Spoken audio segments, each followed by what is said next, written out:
दलित दस्तक मासिक पत्रिका को भी सब्सक्राइब करिए। सब्सक्रिप्शन का सारा डिटेल डिस्क्रिप्शन में देख सकते हैं।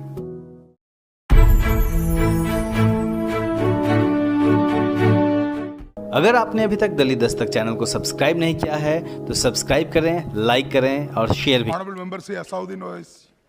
सर बहुत बहुत शुक्रिया मोहतरम कि आपने बोलने का मौका दिया। मैं मोदी सरकार से जानना चाहता हूं कि देश की माएँ आपसे सवाल कर रही हैं कि आपने उनके मासूम बच्चों को दूध और अंडे से क्यों महरूम करके रख दिया। देश का वो ट्रक ड्राइवर जो नौजवान है आपसे सवाल कर रहा है, उसकी आमदनी 2014 से नहीं बढ़ी मगर उसके खर्चे डबल हो गए। देश का वो प्लम्बर मोदी सरकार से सवाल कर रहा है कि वो 2 साल से बेरोजगार है, कोविड-19 से कर्जों में डूब चुका और एक गैस का सिलेंडर भी खरीद नहीं सकता। मोदी सरकार से देश की 50% आबादी जो नौजवानों की है वो उससे सवाल कर रही है कि हम 50% तो हैं मगर 28% बेरोजगार क्यों है, आपने हमारा मुकद्दर बेरोजगार क्यों बनाकर रख दिया। वो आज देश के आंगनवाड़ी वर्कर मोदी सरकार से सवाल कर रही हैं कि हम 4,500 रुपये महाना में कैसे जिंदगी गुजारेंगे और साथ ही साथ हमको कहा जाता है कि हम फ्रंट लाइन वर्कर बनकर रहें। देश की माएँ आपसे सवाल कर रही है मोदी सरकार से कि उज्ज्वला योजना के सिलेंडर जो 2015 में कीमतें थी वो डबल हो गई, आज वो कीमतों को सिलेंडर को रिफिल नहीं करा सक रही हैं। सर वो आज गरीब घरों की महिलाएं देश के प्रधानमंत्री से सवाल कर रही हैं कि जो कॉस्ट ऑफ बेसिक ग्रोसरीज था वो 68% इजाफा क्यों हो गया, मोदी सरकार को उसकी खबर है या नहीं। आज इस देश का मजदूर मोदी सरकार से सवाल कर रहा है कि 2015 से उसकी तनख्वाहों में सिर्फ 22% इजाफा हुआ है मगर price of essential food item से 50% इजाफा हुआ है। सर देश का गरीब जो आज भूखा सो रहा है वो देश के प्रधानमंत्री मोदी से पूछ रहा है कि मैं रात में और मेरे बच्चे भूखे सोते हैं मगर देश में 215 बिलियनर पैदा हो गए, कब तक गरीब का पैसा बिलियनर को जाएगा, वो गरीब मोदी सरकार से सवाल कर रहा है। देश का नौजवान मोदी सरकार से सवाल कर रहा है कि मैं खेतों में काम कर रहा हूं, मेरी तनख्वाह में इजाफा नहीं होता और मेरी उसमें इजाफा होता है। PLFS सर्वे कहता है कि 42% से आज 45.6% नौजवान खेतों में काम कर रहे हैं। क्या मोदी सरकार जानती है कि नरेगा में फाइनेंशियल ईयर 22 में 8 महीने में 90 मिलियन लोग काम कर रहे हैं। क्या यह इकोनॉमी अच्छी है या इकोनॉमी की बर्बादी को बताता है। क्यों आपने अब तक 15 रियासतों को 4,700 करोड़ रुपये बकाया नहीं दिया मनरेगा।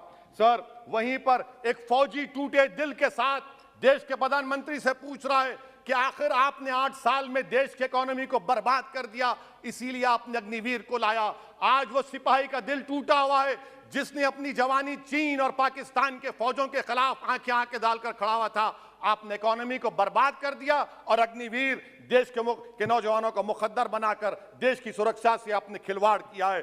देश के मासूम बच्चे जो स्कूल को जाते हैं देश के प्रधानमंत्री से पूछ रहे हैं कि प्रधानमंत्री जी आपने हमारे किताबों पर पेंसिल पर पेन पर 18% GST क्यों लगा दिया। सर देश के इकोनॉमिक एक्सपर्ट्स प्रधानमंत्री से पूछ रहे हैं कि हमने कानून बनाया कि कंज्यूमर प्राइस इंडेक्स 2 और 6% के दरमियान होगा, आखिर क्यों वो 7% हो गया।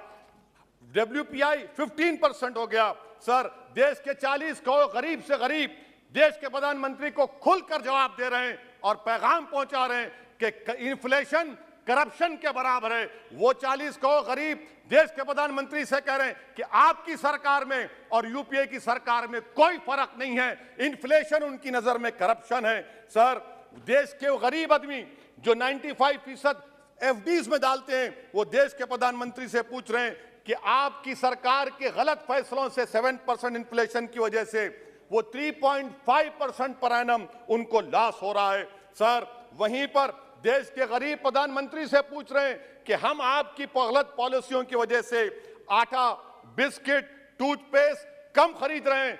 देश के वो लोग जो कर्जों पर घर और गाड़ी लिए थे उनके 1% लोन इजाफा हो गया क्योंकि आपकी तरफ से गलत पॉलिसियों की वजह से RBI ने 0.9% बढ़ाया तो बैंक्स ने 1% बढ़ा दिया। इस देश का किसान मोदी सरकार से पूछ रहा है कि 31 पैसे के लिए मुझे state bank of India NOC नहीं देता है मगर आपकी सरकार ने ऐसे बड़े बड़े डिफॉल्टरों को 1,45,240 करोड़ रुपए आपने राइट ऑफ कर दिए बैड लोन के लिए।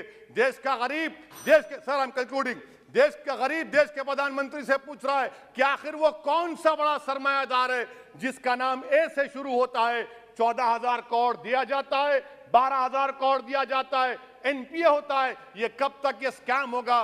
देश को आप बेवकूफ बनाते रहेंगे। Sir, FD rates 0.1% risen, but banks is making 0.8, 0.8%. What is this?